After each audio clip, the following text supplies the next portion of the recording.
Yuki was an immensely powerful demon general who terrorized humans for fun. However, after falling in love with a plot-heavy priestess, he betrays the demon lord and starts a new life as a human adventurer just for a chance to crack her buns. This story starts on a dark, lonely night outside the demon lord's castle. A party of 4 led by the hero named Yuga has just shown up to save all of humanity by defeating the demon lord. They rush in, expecting to meet a colossal beast, but it's just Yuki, yapping about how they have to beat him first. Mikana immediately shoots a fireball, but Yuki easily neutralizes it, which shocks her. Raven then charges in to attack, but after dodging, Yuga sends her flying with a kick. Seeing this, a priestess named Cecilia replenishes Yuga's powers so he unleashes the true power of Excalibur. However, Yuki easily blocks it again before knocking them all out. Instead of chopping their heads off, he heals them, but while doing so, he takes a close look at Cecilia's glistening drumsticks and realizes that she is the girl of his dreams.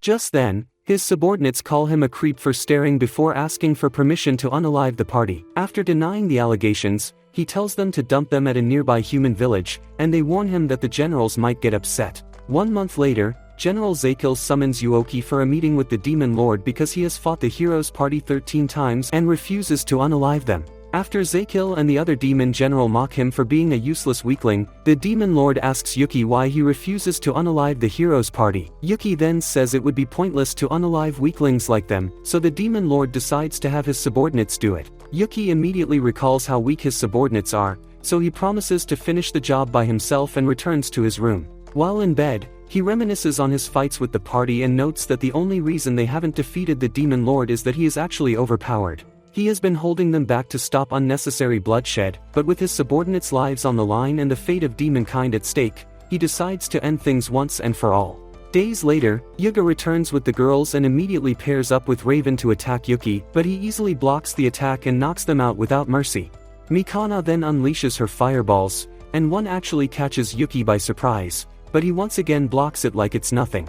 As Cecilia rushes to heal them, Yuki starts laughing and tells Yuga to stop wasting his time because they will never be strong enough. The next moment, Yuga unleashes his most powerful attack yet, but as expected, Yuki blocks it. Despite this, they refuse to give up and say they have to defeat the demon lord, so Yuki offers to let 3 of them pass if they leave Cecilia behind. Yuki immediately refuses, but Mikana tells him to consider it because it's the life of one measly priestess or all of humanity. Cecilia gets shocked by the easy betrayal, but as Yuga tries to think of another solution, she tells them to leave and promises to keep fighting Yuki. Yuga reluctantly agrees and promises to come back before they run into the castle. Cecilia then tells Yuki that she already knows how powerful he is, but before he can respond, she attacks. He then begs for a timeout and introduces himself, but she gets confused and asks why he is being polite to his victim. Yuki explains that he would have unalived her minutes ago if he wanted, so Cecilia asks for the reason he wanted her left behind. After taking a breath, Yuki admits that he fell in love the first time he saw her and hasn't been able to stop thinking about her ever since. Naturally, she gets shocked but quickly rejects him, so Yuki sits on the ground like a homeless reject and says nothing else matters. Cecilia considers attacking him, but as he barely responds, she gets surprised and asks why he is not fighting back. Yuki then explains how miserable life as a demon warrior is because he is locked in his room during the day and only comes out to fight or raid human villages. When he says he no longer wants to be violent, Cecilia calls him a liar because all demons are evil, so he further explains that he is actually a human who got reincarnated into this world with demon powers. Cecilia remains confused, but as he decides to give up on life itself, she tells him to use his power for good and offers to show him the outside world. The next day, Yuga returns to the kingdom of Clarinus with news of the demon lord's defeat, and the king glazes them as expected before declaring a 3-day celebration in their honor. Around the same time, Yuki has also gotten to the outskirts of the kingdom, so he rips his horn and wings off to blend in. Moments later, while being carried through the city, Mikana tries to use their victory to get close to Yuga, but he ignores her to thank Cecilia because her sacrifice is the only reason they could get to the Demon King. By then, Yuki has just found the guild, so he walks over to the reception and asks for the registration form. An overworked corporate slave named Kramen then gives him the form before telling him to basically sign a waiver for when he gets unalived, like all the other wannabe heroes. After Yuki fills it, he explains how the rankings work and says that it usually takes a month to go from F rank to E, if he is strong enough to handle the basic quests and missions.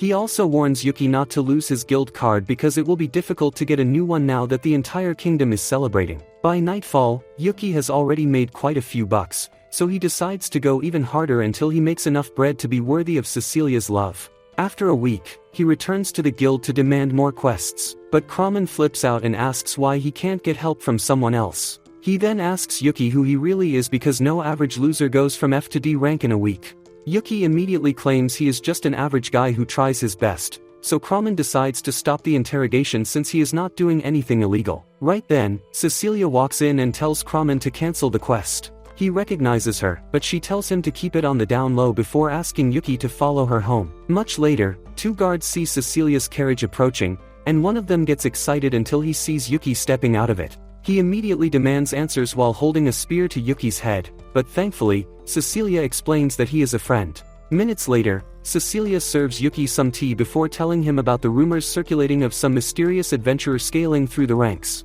She then tells him to quit the guild, but he gets surprised and asks why. Cecilia then reminds him that defeating the demon lord doesn't stop other demons from attacking humanity.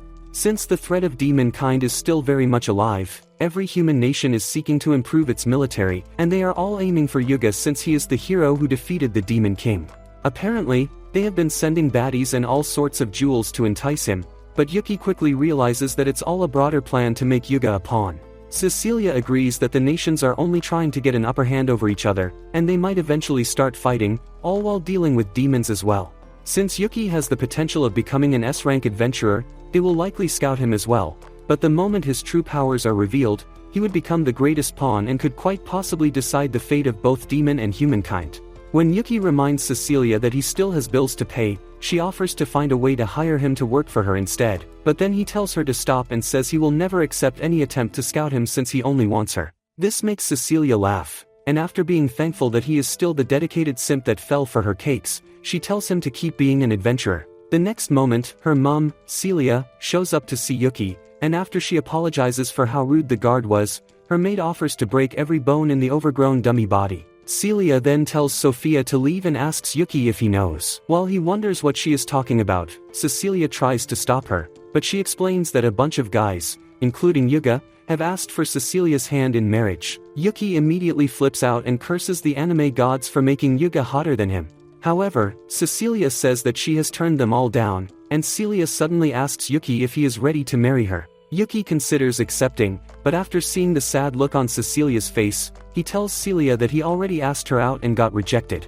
So now, he is working to become a better man before trying again. Celia then says she was just testing him and would never give Cecilia away like a piece of meat. Yuki gets a little disappointed by this, but then she tells him to take care of Cecilia because he has proven himself as one of the good ones. After she leaves, Cecilia takes Yuki outside to talk, and he takes the opportunity to ask if they can be on a first-name basis. He immediately apologizes if it was disrespectful, but then she agrees, which makes him happy. Days later, Yuki ends up in a fierce battle with a creature called the cockatrice. After a couple of minutes of evading attack, he finally skins the lab experiment chicken and packs up for the day. The next moment, he dodges a surprise attack and realizes that his subordinates are the enemies, so he explains who he is to stop them. After they all express shock over him being alive, Duke flips out and demands to know why he suddenly vanished after the demon lord was defeated. Seek then says Duke became miserable since that day, and after begging budget-friendly Peter Pan to stop snitching, Duke once again asks for an explanation. Yuki then explains how he fell in love with Cecilia and got brutally rejected. He further explains his new life as a human and tells them to do whatever they want with their time, but they all refuse and decide to stick with him. Yuki immediately reminds them that he had to lose his horns and wings to fit in with humans, but they assure him that it will be just as easy for them, so he accepts. The next day, Cecilia gets pissed at Yuki for making Happiness cut off her harpy wings. After he spends a couple of minutes begging for her forgiveness, they head to the tea house, where Cecilia asks why they look nothing like the demons she is used to. Duke explains that he is actually a Dullahan, while Seek is a pixie and Happiness is a harpy. When Yuki suddenly asks why he is suddenly such a chatterbox, Duke admits that he always kept silent in the past because he hated Yuki's guts. Back then, Yuki absolutely refused to attack humans or indulge in the usual demon activity, despite the number of times Zekil would make a fuss about it. Eventually, everyone accepted that Yuki was just a weird demon, but Duke stormed into his room and refused to accept Yuki's stubbornness. That was until Yuki cracked his spine and made him a loyal subject. As Duke reminisces on the good old days, Yuki realizes that Happiness and Seek are missing, so they start searching the estate. Moments later, they find Celia rubbing Seek's head as he sleeps, and after she yaps about her love for the little ones, they ask if she saw a girl running around. Celia then says Sophia already took her inside, so they race into the mansion and find Sophia giving Happiness a crash course on how to be a maid. After Yuki asks Happiness why she is dressed like a maid, Sophia realizes her mistake and tells Happiness to go change, but she refuses and asks to work in the mansion. While they are all shocked to hear this, Sophia gets excited and offers to show her the servants' quarters. Afterwards, Seeks calls Happiness lucky since she gets to move into the mansion. While they keep talking about it, Celia tells Yuki that Cecilia will have tomorrow off, and since she rarely gets space to breathe, she wants him to show her a good time. The next day, Yuki shows up to the meetup spot and tries to act nonchalant, but the moment Cecilia shows up looking like she does in his wet dreams, his brain implodes. He manages to keep it cool and asks why she is wearing glasses, so Cecilia explains her genius plan to copy Superman's disguise. With that out of the way, they start by checking out Cecilia's favorite bakery, and after she suggests coming back later, they go flower shopping. At one point, Cecilia stops to pet a cat and calls it cute, but the only cute thing Yuki can think of is her face. Several minutes later, they get to an accessory store, but then Yuga spots them and tries calling out to Cecilia. Mikana immediately stops him because the locals would go crazy if they recognized her. After they walk over, Yuga asks Cecilia to hang out, but she declines and says she is already with Yuki. Yuga then takes a close look and asks if they know each other, but Yuki immediately denies it. After Yuga insists and drags Cecilia inside, Yuki hears Mikana complaining about her date being ruined. She then wishes him luck with Cecilia, and this makes Yuki think she is a good person until she says Cecilia might never say yes to an ugly peasant like him. After recalling that Yuga has already tried to marry Cecilia, Yuki heads inside to win her over with his demon Riz, but Yuga intercepts him every time and tries to show off his wealth. Yuga then tries to win with a nice necklace, but Yuga splurges on a super expensive jewel and tries to put it on for Cecilia. Unfortunately, he pulls off her disguise, and they all get swarmed by fans in seconds. After Yuki gets yeeted to the corner like a worthless side character, he starts chasing the crowd to find Cecilia, but then he finds other locals surrounding her teammate, Raven. Yuki quickly acts like he just saw the hero to distract everyone, and after taking Raven to a quiet alley, he shares some tips for the next time he gets stranded and turns to leave. Just then, a soft voice tells him to stop, so Yuki turns and realizes that zero testosterone voice he just heard belongs to Raven. He quickly realizes that this is why Raven stayed silent earlier, and after admitting that he feels insecure, Raven asks why he didn't laugh. Yuki then says it's nothing to be ashamed about, but as he turns to leave again, Raven stops him and asks if they can become friends. Yuki gets shocked by the sudden requests, but he ultimately accepts, right before recalling that he has to find Cecilia. He immediately runs back into town, and while he worries that Cecilia got tired of the failed date and left, she is also searching for him and thinking the exact same thing. Just then, she spots a boy crying over a bruised knee, so she heals him, but he continues bawling his eye out and begs for his mom. As she tries to cheer him up, Yuki pulls up and unleashes that inner clown he always tries to keep hidden. Cecilia cracks a quick smile before getting serious and yelling at him for playing with the little boy's trauma. Luckily, this actually cheers the boy up, so Yuki carries him on his shoulders so they can search for his mom. Along the way, Yuki asks Cecilia if this is all too much stress for her, but she claims it's no big deal, while hiding the fact that she has already caught a cold. Around the same time, Mikana tells Yuga to stop chasing after Cecilia to avoid another scene, but he insists on finding her and runs off while Mikana gets frustrated and heads home. The next day, Celia tells Yuki about the cold because Cecilia has been in her room all day. Naturally, he gets worried, but after she tells him that Yuga had been begging to see Cecilia earlier, Yuki gets pissed again. But she tells him not worry since Sophia made sure Yuga was escorted out. She then tells Yuki to go see Cecilia since he looked out for her yesterday. After Sophia escorts him to the room, he sits beside Cecilia and apologizes for ruining her one day off. She initially tells him not to blame himself, but he continues apologizing, so she tells him to make it up to her with a second date when she gets another day off. Yuki's brain cells fry from ecstasy as he immediately switches to Riz Lord mode and promises to give her the best day off. As she starts laughing, Sophia gets fed up and drags Yuki out of the room for interrupting Cecilia's rest before casually tossing him out of the mansion like a ragdoll. On his way out, Yuki runs into Raven, who then asks for advice on how to confess to his crush, given how insecure he is about his voice. After he explains that she is the only other person who doesn't laugh at it, Yuki reminds Raven that he's literally every girl's dream guy, and since he has finally found someone who likes his peacock voice, he has nothing to worry about. This gives Raven a confidence boost, so he thanks Yuki and decides to go for it. Yuki then realizes that Raven is heading inside the estate and fears that he just gave the best pep talk of the century to another smoking hot rival. While Raven heads inside to pursue his heart, Yuki freaks out at the thought of Cecilia falling for him. He reminds himself that Cecilia has said no to everyone until now, but after recalling that they were in the same party, his anxiety increases. The next moment, Raven walks out looking like a defeated warrior and says something about failing before heading out. Curious, Yuki tries to ask Cecilia what happened, but Sophia tells him to come back tomorrow because she is still resting. He then asks if she saw Raven come in, but Sophia explains that he actually came to see Happiness. Yuki then finds her sweeping a part of the estate and asks what happened between her and Raven. For some reason, Happiness suddenly gets emotional and runs off, so Yuki decides to try later before heading back home to tell Duke and Seek about it. After recalling all the times they had to drag Raven out of demon territory, Duke asks Yuki why he would let a human get close to Happiness. He insists that she probably hates humans because they usually capture her kind to steal their feathers. Turns out he had decided to join the demon army after saving Happiness from hunters. Despite this, Seek says she doesn't hate all humans because she was excited to start working in Cecilia's estate. Yuki agrees and says she definitely knows that Raven is a good guy. The next day, Yuki shows up at the guild, but instead of Kramen, he sees a regular receptionist who then reveals that Kramen is actually the vice guildmaster. After getting shocked, Yuki asks why he didn't show up, so the receptionist tells Yuki to check the hospital discreetly. Several minutes later, Yuki finds Kramen wrapped up like a mummy and asks what happened. After admitting that his wife rearranged his guts like Prime Mike Tyson, Kramen explains how he spent an entire day looking for the best anniversary gift for her. By the time he finally got back, it was way past dinner time, so she attacked him, thinking he had forgotten about it. Surprised, Yuki asks if he is a useless weakling or if his wife is just some freak of nature. Kramen then explains that she is actually an A-rank adventurer like him, which is how they met and fell in love in the first place. Feeling bad, Yuki offers to heal his wounds, but Kramen stops him and says this is his one chance to enjoy getting nursed back to health by his wife.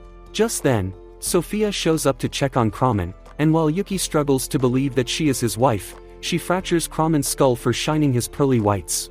Moments later, Sophia thanks Yuki for checking on Kramen and says Cecilia has been feeling a lot better, but when he asks to see her, Sophia says she is already out running errands. Yuki then asks if gifts are really that important to girls, but Sophia suddenly turns dark and asks if Kramen said something, so he claims he was thinking about Cecilia and runs off.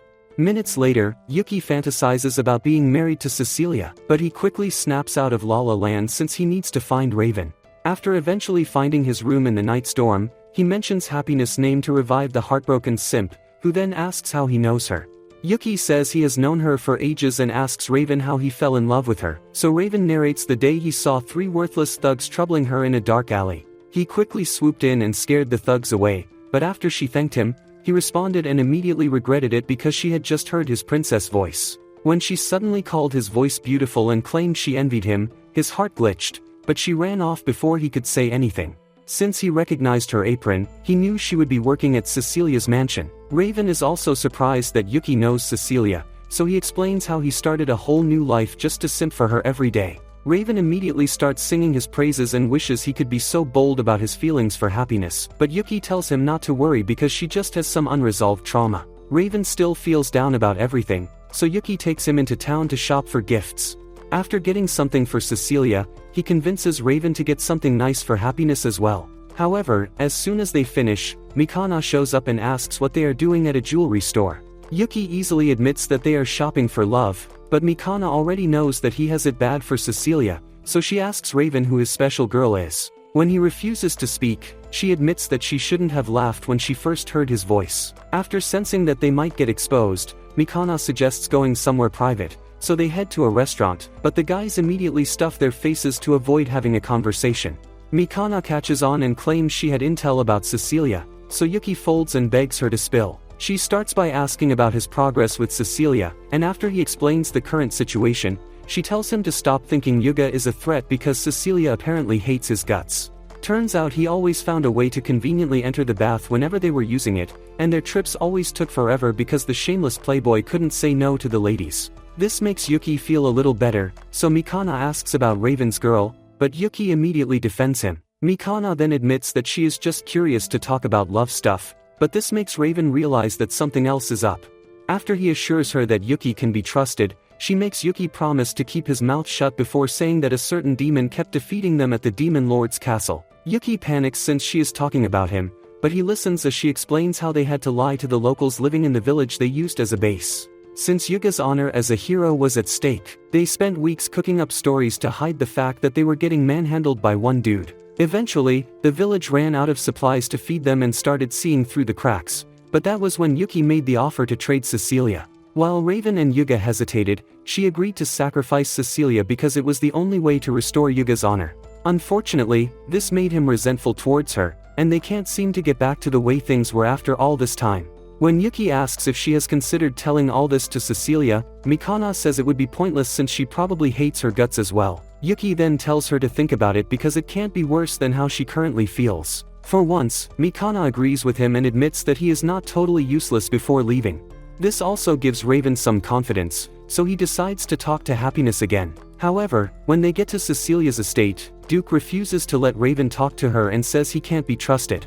Yuki tries to defend him, but Raven steps up and admits that he doesn't even know what to say to Happiness. Just then, they spot Seek talking to Happiness, and Duke suddenly shoves Raven towards her before saying his hostility was just a test. As they watch, Duke gives Happiness the gift he bought and asks if they can be friends. After taking a moment to think, she says yes, making him the happiest simp on the planet. Over a week later, Yuki wonders when he can see Cecilia again because she has been way too occupied to spend time with him. Like that isn't enough, Seek won't let him rest because Duke got recruited by Raven to join the Knights. After Seek suddenly pounces on Yuki's glizzy, Happiness shows up to tell him that Cecilia will be at home today. After getting excited to finally give Cecilia the necklace he bought, Yuki heads into town to buy other things. Along the way, an underfed witch stops him and says he will have horrible luck today, but Yuki ignores this. Moments later, he reaches the usual bakery and gets shocked to see an obnoxious steroid addict instead of the hottie who usually sells stuff to him. After leg day, Skipper shoves a box of cakes into Yuki's tiny chest. He heads out and tries to move past the trauma, only to bump into an even bigger gym bro with roid rage. Yuki manages to avoid a brutal beatdown and also dodges a random turd on the road before a little boy bumps into him. Yuki saves the boy, but after seeing his kebab on the floor, the boy starts bawling his eyes out. Yuki then buys him 2 more and thinks his bad luck streak is over, but a thief suddenly grabs his money pouch. Yuki easily uses enhancement magic to catch him, but then Yuga shows up and thinks Yuki is a thief. He immediately starts attacking and refuses to hear a word from Yuki. Eventually, Yuki tries to make a run for it, but a wall of knights stops him. Minutes later, he ends up in jail, and regrets his decision to leave home until Duke shows up. He tells Yuki not to worry because Raven is talking to Yuga about what happened. Yuki then asks Duke why he doesn't call Raven captain, so Duke says Yuki is his only captain before agreeing to call Raven captain in public. Just then, an elf knight named Irene shows up to tell Duka that Yuki's name has been cleared, so he is free to go. However, Yuga has asked to speak with him. Several minutes later, Yuki shows up at a restaurant and is surprised by the feast Yuga ordered to apologize. After Yuki stuffs his face, Yuga apologizes for everything and explains how Raven verbally assaulted him for what happened. Yuga also recalls seeing Yuki with Cecilia the other day and suddenly asks for tips on how to get close to her. Yuki quickly realizes what he is trying to do and claims he doesn't know Cecilia that well. However, Raven tells Yuga not to even bother asking him, so Yuki suggests asking Mikana instead. Yuga says he can't because Mikana hates Cecilia, but this strikes a chord, so Yuki asks if Mikana has ever said that. Yuga then tells him what happened during their quest to defeat the Demon Lord, but Yuki insists that he is to blame since he is the hero. Yuga refuses to accept the blame and says Yuki doesn't understand, but then Raven grabs his shoulder to stop him from yapping. Yuki then explains that it was his final decision to leave Cecilia behind, which makes him even more responsible than Mikana, since she just suggested the idea in the heat of the moment. Yuki further states that the pathetic avoidance makes Yuga look bad, but when he starts bawling his eyes out, Yuki apologizes for going too far. Moments later, Yuga accepts his mistake and explains how supportive Mikana has been to him even before he became a hero. He then decides to go apologize to her, and Yuki supports this until Yuga asks them both to come with him. Much later, they get to Mikana's place, but Yuki and Raven refuse to go in with him, so Yuga barges in just as Mikana tries to get changed. Despite her screams, he proceeds with the apology and begs her to continue scolding him like she usually does. Pissed, Mikana agrees to grant his wish, but she goes a step further by frying his worthless brain while Yuki sneaks off. Moments later, he starts running to Cecilia's place, and when the witch stops him again, he tells her to can it. The next moment, he runs into the bakery chick, who then apologizes for her meathead brother and gives him a bag of fresh cakes. Yuki thanks her and runs off again, but a squad of Disney men in black suddenly surrounds him. Turns out the little boy from earlier is a trust fund brat who told his folks about Yuki's kindness. Now they want to reward him with fresh kebabs instead of some life-changing coins. After thanking them, Yuki finally makes it to Cecilia's estate and gives her everything he bought, so she offers to make tea. He gets surprised since her maids usually make it, so she explains how she spent the last few days learning how to cook. This makes him fall even harder, but after they eat, Yuga suddenly barges in and tries to apologize for being so obnoxious with her. After Mikana shatters his face with a brutal uppercut, Cecilia asks why they are all here. Mikana then apologizes for ditching her back then, but Cecilia says it doesn't matter because they did what they had to. Mikana then recalls how brutal the fight against the Demon Lord was. As soon as Yuga cut him down, she ran back and prayed that Cecilia was still alive. Thankfully, Cecilia was fine and quickly healed Mikana because she had lost all her energy during the fight. Cecilia then says she has never felt bad about what happened because Mikana ran straight back to check on her, which proved that she never had evil intentions towards her. After Cecilia also accepts Yuga and Raven's apologies, Yuki follows her outside for a walk. Along the way, she thanks him for getting close to her family and friends and helping with their relationships. Yuki brushes it off like it was nothing and finally gives her the necklace. Cecilia immediately recognizes it from the day they went out and gladly accepts it, which makes Yuki ecstatic. Does Yuki still have a shot with Cecilia now that Yuga has apologized for being an obnoxious creep? Comment part 4 to find out, and don't forget to leave a like and subscribe if you enjoyed this video.